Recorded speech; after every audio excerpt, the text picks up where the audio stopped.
Sinalakay ng NBI ang ilang mga butika sa Binondo, Maynila na nagbebenta ng mga pekeng gamot. Para sa karagdag detalye, may live report si Ivan Mayrina. Ivan?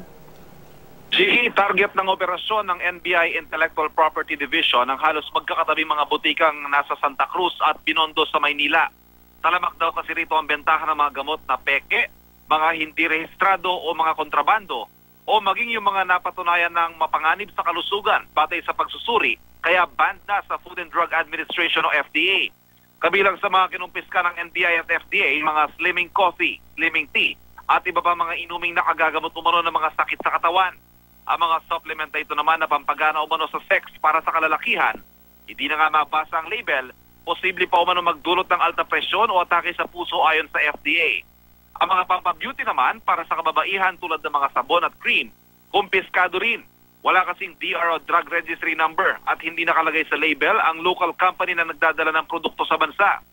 Kanya-kanyang palusot naman Jiggy ang mga inabutang tindera na aminadong sila mismo hindi kabisadong kaligtasan ng kanilang mga itinitinda.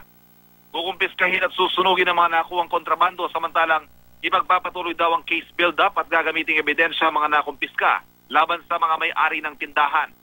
Patuloy din daw ang pangungulit ng FDA sa Bureau of Customs para mapigilan ang magpasok ng mga illegal na gamot na ito dito sa bansa. Jiggy? Maraming salamat, Ivan Mayrina.